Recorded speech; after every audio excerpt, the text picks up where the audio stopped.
Hello, AP students, AP Civics in Action students. Hope everyone's doing well. This is Mr. McGravy, your civics teacher, and I believe we are now moving into episode 4 of Civics in Action with Mr. McGravy. And I am absolutely thrilled today to have a guest that I think you're all really going to enjoy, and that is our town manager, Melissa Murphy Rodriguez. And before I allow her to introduce herself, I just want you all to know, students, that Melissa was the first Civics in Action speaker last year in the pilot. And she had only been on the job for like a couple weeks. So it was like she had just come on the job, and then she was our first speaker. And she actually spoke, and then our former town manager spoke. So it was kind of a cool thing. So the first thing I want to say is, Melissa, hello, and how are you? Hi, I'm good. How are you? I'm doing very, very well. Thank you. Yeah. Thank you so much for coming on again. Happy to be here. Thank you for having me. That's excellent. That's excellent. And students, we're going to talk more about Melissa's role later on in the show. But just to let you know, we live in a town. We do not live in a city. So I know a lot of you kind of are always like, who's our mayor? Is she the mayor? Why don't we have a mayor? And Melissa and I will definitely talk about that, which is a civics-based question. And we will talk about this later. What I want to do first, Melissa, is what I like to do is, if you remember, is I always ask a series of icebreakers at the beginning, just an opportunity for the students to get to know you, and you get to kind of express yourself. I'm not going to give you as many icebreakers as live. I just kind of have a little one. And I did do this last week with my guests, Representative Minicucci and Representative Nguyen, and they really enjoyed it. So I'll ask you a similar question. And as I said with them, I was like, this may be a great question that's going to bring up wonderful memories, or I'm going to bring you to a deep, dark place. I really don't know. So we'll see what happens. So my students are 8th graders. You were an 8th grader once, just like I was. First of all, where did you go to middle school? And then if you could comment, what was one of the best things you remember about middle school? And you can talk about 8th grade or the grades or whatever. And what was some of the bad or worst things? So if you could touch upon that icebreaker, that'd be great. Sure. So, Ms. McGravy, I'm so old that we didn't even have middle school. We went to junior high school. It was only 7th and 8th grade, and I went to the Parlin School in Everett. And my best memory from 8th grade, I think, was working on the student newspaper. It kind of started my love of journalism, and then I actually went on to get a journalism degree later in life. And it's always been, I think, what's helped me be a good communicator generally. My worst memory from 8th grade, and hopefully none of you can relate to this, was that my mom was actually the school nurse. So people would ask me if they should go to the nurse or not, like if she was in that day, because she always knew when people were lying about being sick. And then to top it off, she started dating the school librarian. So it made for a rough 8th grade for me. Yeah. Whoa, that is some good scoop, Melissa. I appreciate you sharing that. So students, you think you have it bad. I think Melissa's got dibs on that. I always know that as a teacher, I live in Melrose, not too far from Everett, and I just really feel good that my kids are in a separate building. Obviously as a teacher, my kids could go to North Andover if I wanted to, and I think having that separation is important. Okay. So I survived though, and all those kids out there will survive too. Don't worry. Absolutely. The survival. That's a great theme that we can talk about. So my students right now are in the first unit, which is identity, values, and agency. And they're really starting to look at civics for the first time. And some of them out of the box, I can tell, remotely or live, are starting to feel civically engaged. I can see it. Some are like, I don't know what this is, and then some are like, this is not for me. So I think it would be really interesting because clearly you chose to go into government and civics as your career. So tell us just a little, and I call these civic stories, but when did you first become civically engaged? Just give me a little testimonial about what happened in your life when you were like, oh, wow, like civics, government, participating in what's going on in the community. If you could share that with us, that would be great. Sure. So when I was born, my mayor in Everett was actually my uncle. And so there's humorous pictures of me in the mayor's chair as a baby, and then pictures of my children in the mayor's chair as a baby, because it kind of all came full circle for us in the end.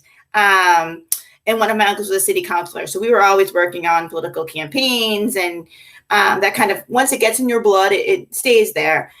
In sixth grade, I was actually mayor for the day through our school council. So, I got to kind of continue on with that love. After college, my very first job was working for Senator Jared Barrios, and it was right in the middle of the gay marriage vote. And he was a gay senator from Cambridge, who actually was one of the biggest proponents of that. And so that was such a rewarding thing to do. And he really taught me everything I know about constituent services, which is customer service for you guys. And then after that, I actually got a little off track, and I went to law school and decided that I thought maybe that was something that I was interested in, which, is a great basis for everything we do in life. And I actually fell back into government after law school, kind of in a way that I never expected. So I think, from when I was born, I certainly was civic minded and had this government background. And it's always stayed with me as something that is a value that I think is important in someone. Great, Melissa. Thank you so much. And while Melissa's talking about this tradition of, having parents or families that are civically engaged, one thing in civics education that I've been talking about and been talking about with Harvard and the DKP who do the curriculum is this something called this civic empowerment engagement gap. And so basically what that means, students, and we'll talk about that more, is if you come from a family or a background like Melissa, where being civically engaged is something that happens, out of the box, you seem more civically engaged. But, many of us are not part of that. Many of you, your parents might not be civically engaged. Maybe your parents aren't into government or politics, and there's nothing wrong with that. But one of the reasons why the civics bill was passed into law, and one of the reasons why you are going to spend 1 year of intensive civics, is to help you with this. And just to piggyback off what I said, Melissa, how do you feel about this required 1 year of civics for all 8th graders?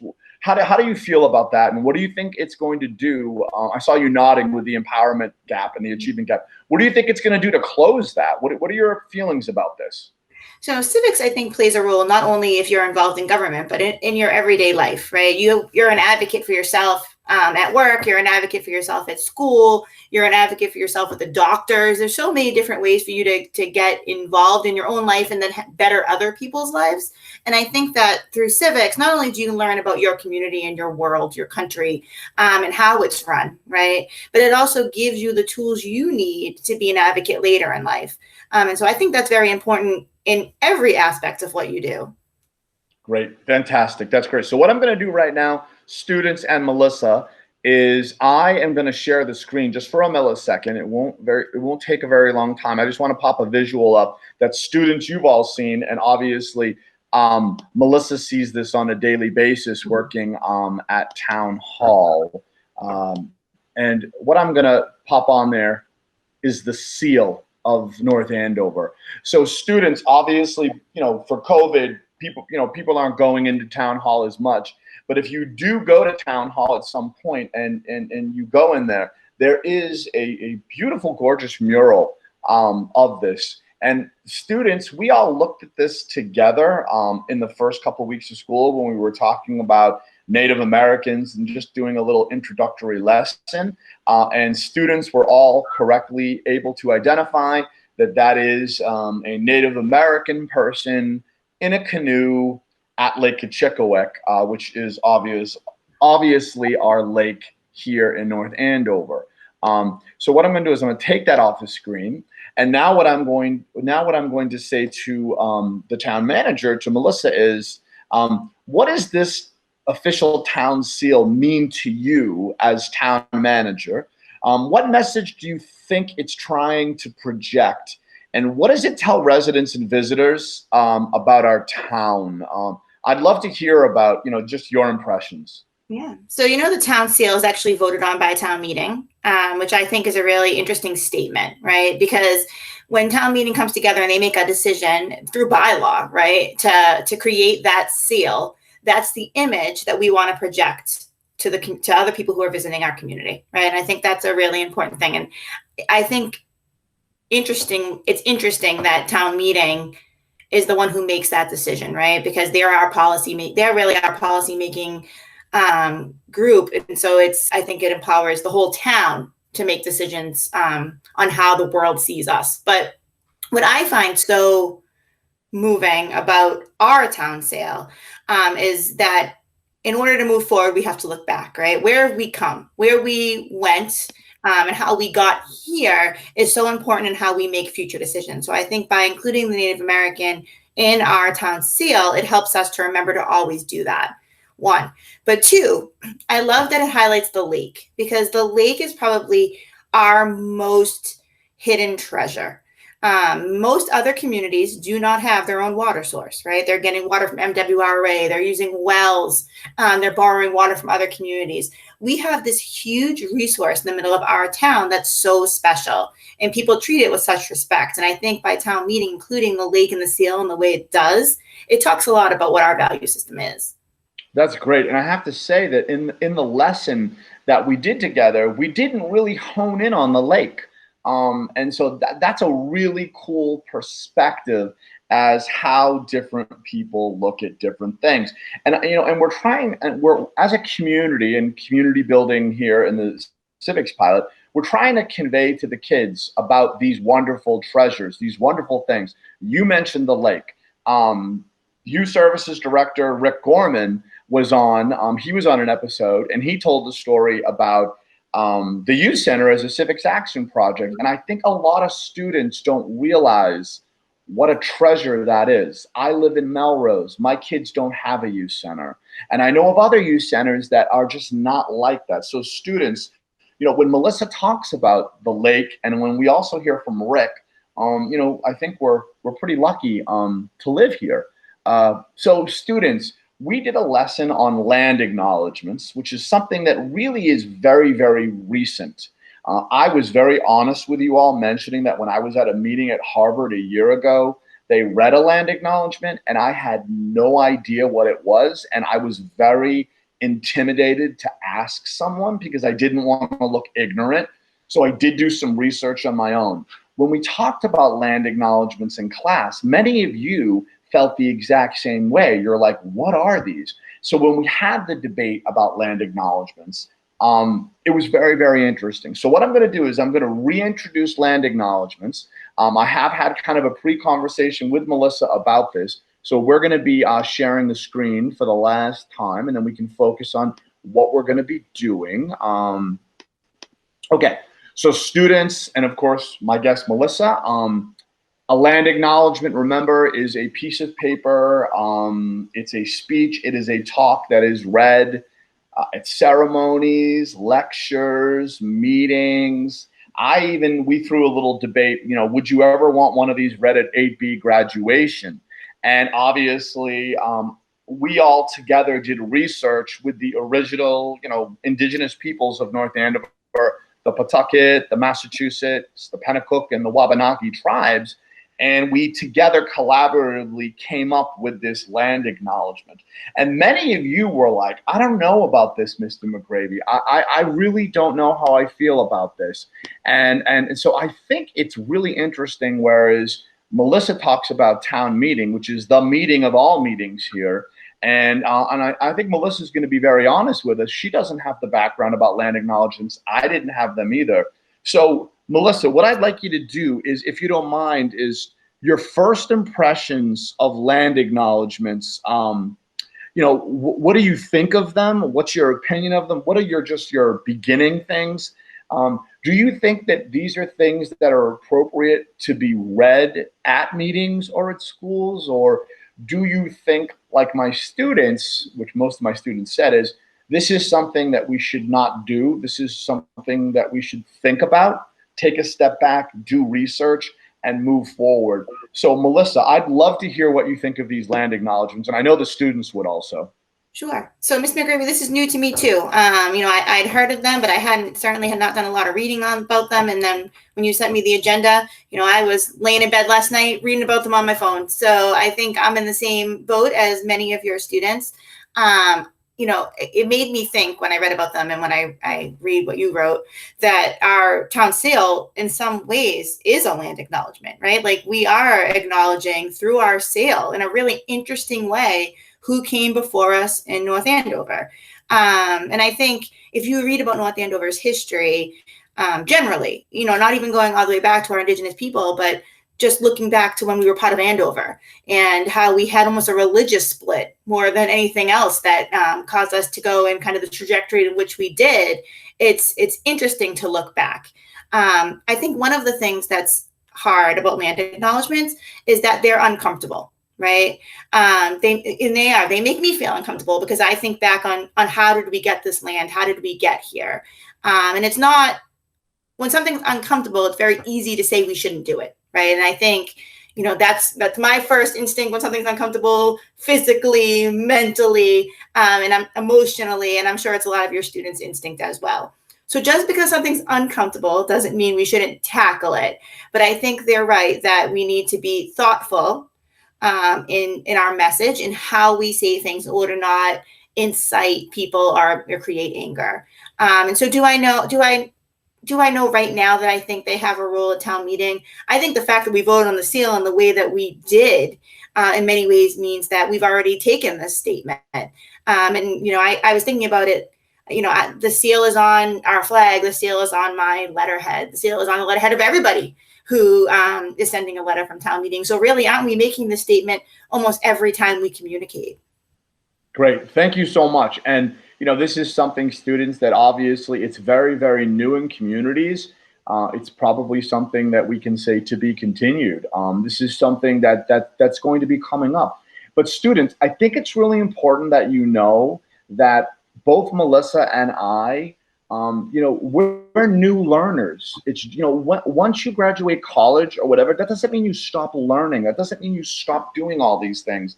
And so when you question yourself, students, about things, please, try to find out for more information, reach out to something, because obviously when Melissa got this, we almost were jokingly back and forth in the pre-meetings. Like, she's like, I don't know if this might be beyond my skill set. And even me at the meeting, I was like, geez, I don't even know what this is. So this is something we're definitely going to talk about. And I think it's important, but I think a lot of the students said the exact same thing, Melissa. They did say, Mr. McGravy, the seal in itself is a land acknowledgement. So I think that's a very profound statement that we're thinking about. So I appreciate us talking about this land acknowledgement. And students, as I said, as your teacher, and I think Melissa would agree with this, I'm not saying land acknowledgements are good, and I'm not saying they're bad. I'm presenting both sides of the issue.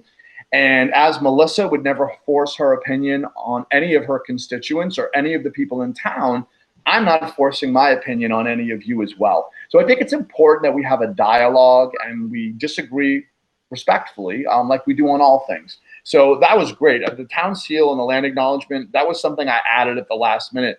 So I appreciate us talking about this. Okay, so we're doing great on time. So what I want to talk about now is you're the town manager. You are not the mayor. You talked about the mayor of Everett, and your relative. So my question for you is, how is your role as town manager different than a mayor, say like one of your colleagues, Mayor Dan Rivera of Lawrence, who actually is going to be a guest on the show? He's joining the pilot this year. So I'm so thrilled about that. And I know you know Mayor Rivera very, very well. You work collaboratively.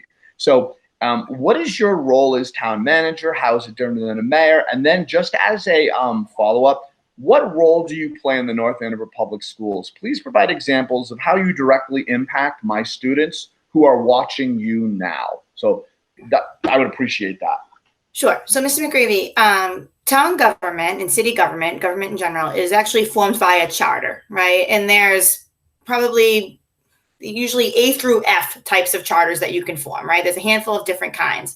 And the charter is actually voted on by the town, right, or the city. The whole community comes together to vote on the charter. And then it has to be passed by the state legislature too, right? So a lot goes into determining how a community is going to be run. So I don't know if Mr. McGravy knows this, but I actually worked for the last bicameral legislature form of government in the United States. It was on Jeopardy. I had both a board of aldermen and a city council at one point. Wow. When I worked for a city. And while I was there, they did a charter change, stayed a city, but changed how they ran their government. So you all make the decision on how we're going to run our government. And in North Andover, we've determined that we want to have a town manager form of government. And so a town manager form of government is usually stronger than a town administrator, meaning that the manager has more authority in order to make decisions to run the government. In the way that a town works, the Board of Selectmen is the policy-making branch, right? So they are the ones that are determining why we should run a certain way. The town meeting, right, they're the decision makers. So they make all the legislative decisions. They create bylaws. They create the actual rules. And my job as the manager is to implement the policy decisions that are made by the Board of Selectmen and the legislative rules that are made by town meeting, right? So I'm basically the quarterback. I get thrown the ball and I have to run it, right? And so I think that is the best way to explain town form of government. City form of government is a little bit different. So in a city, the mayor is elected by the entire voters. Everybody comes out and they vote, just like you vote for president or your congressman, they vote. I am elected, voted on by the Board of Selectmen. So the Board of Selectmen are voted on by the entire community, and then they appoint me by a 5-person vote. So, Mayor Rivera, if you're looking at the 40-something thousand people in Lawrence, is voted on by everybody. I'm voted on by 5, right? Mayor Rivera gets to make policy, right? And the city council are the people who actually pass the laws and the rules rather than town meeting. So in a town form of government, many, many people are involved in making decisions. And in a city form of government, much less people are involved in making the decisions. Great. And then as far as the schools go, I'm lucky to have Superintendent Gilligan as my partner. And we work together to make certain that things are working smoothly and going smoothly, both on the town side and the school side, which means that some days we have 2 tin cans and a string. Yesterday we had 2 tin cans and a string. And on other days, we don't have to collaborate as much, but we're always kind of thinking about what our decisions affect each other. The main way in which I work with the schools is typically funding. So the town manager's job is to create the budget, and my job make decisions moving forward on how they want to spend that money. And so I don't get involved in the day-to-day spending of the school department, but I let them know what budget we can afford. And that's really the main way, as well as capital. So things like how much money we have for different buildings, what projects we're going to move forward, typically come through the manager's office. Great.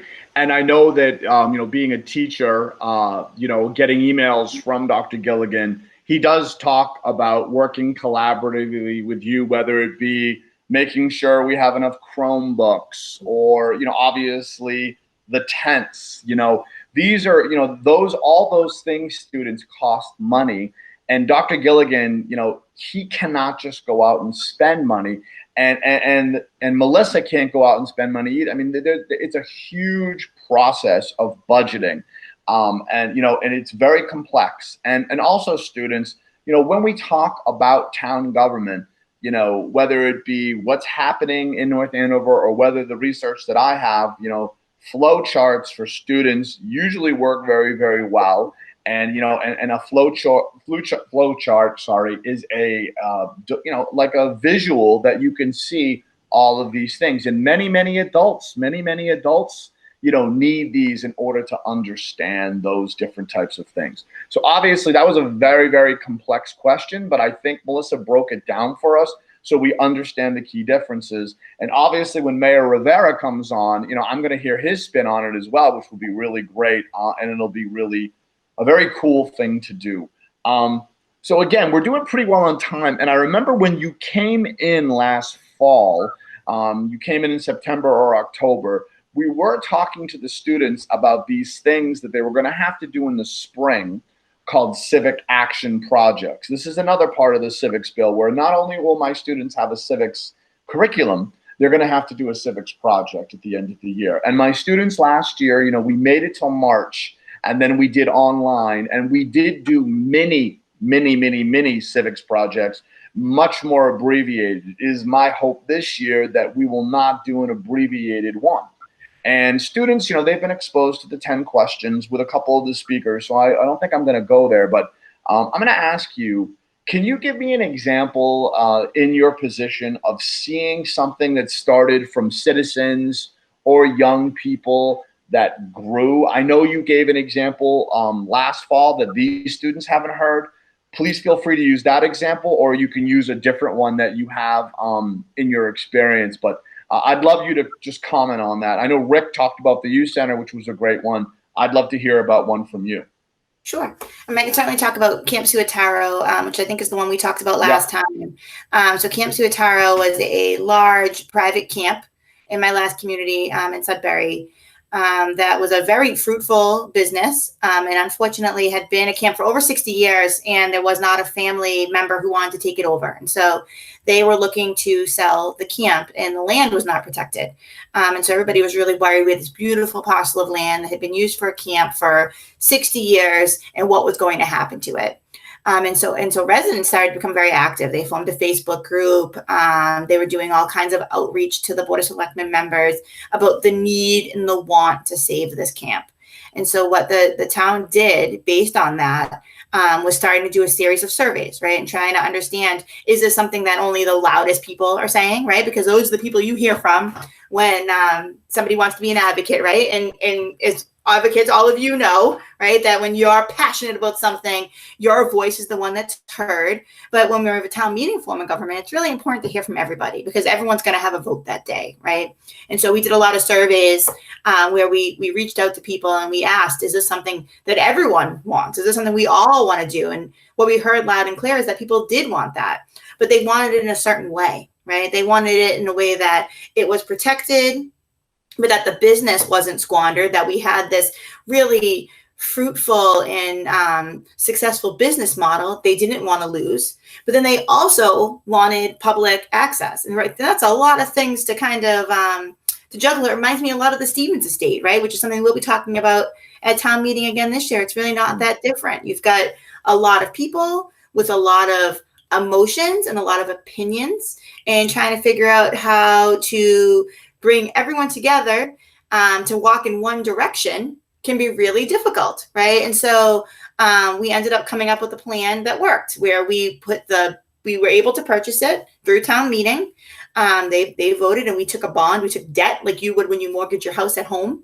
And then we actually were able to find an operator for the camp so that camp business could continue and could be successful. But we found an operator who was also willing to have public access to. And so we had all these people with all these competing interests who actually in the end wanted the same thing, right? But they wanted it in different ways. And we were able to, through civics and through civic action that started really at the root to bring everybody together in a way where everyone was happy, which isn't something that always happens in government, right. as we all know. That's a great, and students, I think that's a great story that I'm definitely going to do a follow-up with you on when we do the post lesson for this, and when we do the product associated with this lesson from the talk with Melissa. This is definitely something we're going to talk about. It's really, really important. And the other thing is, Melissa is one of the many faces of civics in government. And I think it's really important as civically engaged people, you get to know who these people are. And the purpose of these talks is obviously, it may seem to you students that I'm, trying to just get questions and lessons. And yeah, that's part of it. But the real part is I want you to know who Melissa is. I want you to know who she is, where she works, which is obviously Town Hall by the post office and by Dunkin' Donuts, and Rick and Christina Minacucci and Trom Wynn, and we mentioned town meeting. Mr. Mark DeSalvo is definitely going to be on this show. This is someone that you're going to hear from, the moderator of town meeting. It's important you know who these people are, because when I was your age, I mean, I did not know who my town manager was. I didn't even, I didn't know these things. So it's really important that these speakers are coming in and they're taking time out of their schedule because they really believe in what we're doing. And I think that's a good segue into the final question, as we're just about done, because I try to make these 30 minutes just because, I think it's important for students to have 30 minutes worth of content. So Melissa, this is kind of a twofold question. Number one, this civics curriculum is very, very different from my students. It's not the traditional social studies class. It's not the traditional history class. There's no textbook. It's not like tests. It's very, very different. So many students, I can tell on the Google Meets or even live in class, they're looking at me like, I don't know about this. I don't know about this. So if you could be, based on being part of it for the past year, just kind of let students know, what they can expect, and maybe reassure them that this is something that did work last year and you were definitely part of it. And then the second thing is, obviously, we're back to school. When this has been recorded, the students have been back to school one day. I think a lot of them, at least in my classes, were wonderful and great, but I definitely could see there was some anxiety among students. So if you could just touch upon, wish them well, talk about the school year. So if you could first kind of debrief, the pilot and what you think they can expect, and reassure them that I think it's going to be something they will enjoy. And then secondly, talk about us being back physically in school. And I know I have my OLA students as well, reassuring them. So I think it's a good place to end, Melissa. And I think it would mean a lot coming from you as one of our leaders to talk about these things. Sure. So I would say there's a lot of different ways to learn, right? And we all learn better differently in life. But any one of us can pick up a textbook and read about what's happened or how things should happen. But very few classes through your entire career, right? I mean, I told you I'm a lawyer. I've done a lot of school, are going to give you practical experience that you need in life. And this class will give you that practical experience. These are things that y'all hold with you, and y'all remember the first time you go to vote, when you're looking for your first job, when you have an issue that you need the government's help with. You'll know exactly who to go to. You're going to have a leg up on a lot of other people. I remember my civics class, and it was reading about a bunch of stodgy old people and what they did a long time ago, right? And I think that if I had had a civics class like this, it may have made a big difference in me making career choices earlier on in life, right? I'm your first woman town manager here in North Andover. Absolutely. That, which is pretty awesome, right? And I hope that all of you watching this and learning from Mr. McGravy will make decisions to go into government. There's not a lot of people who go into it anymore, and it's a very rewarding career. And I think that this will give you the tools you need to help make decisions of whether or not you want to be a civic agent, whether or not you want to be a part of your community moving forward. And I hope that answer is yes. As far as this school year, we're all nervous. Everybody's nervous. I'm nervous. Mr. McGravy's nervous. I've got 2 little kids who are 5 and 8. They're back in school. They've done 4 days in the building already. And I got to tell you, they come out smiling at the end of the day, and that makes me so happy. I was able to take the bus to your schools and sit in your classrooms before school came back. And I felt safe and happy and excited about what this school year is going to bring. And is it different? It is different, right? And is it ideal? Maybe not. But it's where we are, and we're doing the best that we can, and you're all doing the best that you can every day. And that goes a long way in my book. So good luck. You're going to be great. Thank you very much. Well, students, this episode went really, really quickly. We talk about civic allies. That's going to be an important part of your civics action project. I consider Melissa to be one of my biggest allies. I mean, right from the beginning, I sent her an email, and I don't even think, the ink was dry on the contract that she signed, and she was already like, sign me up. I also want to say that, when I decided to continue Civics in Action talks in March during the pandemic, Melissa was the first person to come on the show with me, and that episode, you know, maybe we can show it later on, but that was a very raw show because literally things were happening at that moment, and that's going to be something that will be shown in the future because it really captures the moment in time that we were all part of. So I want to thank Melissa, and I want to thank all of you for watching. I think this is going to be a great show for you to watch, and I think you're going to enjoy the activity. And this episode is in the can. Thank you very much, and we will talk to you later. Thank you. And we are all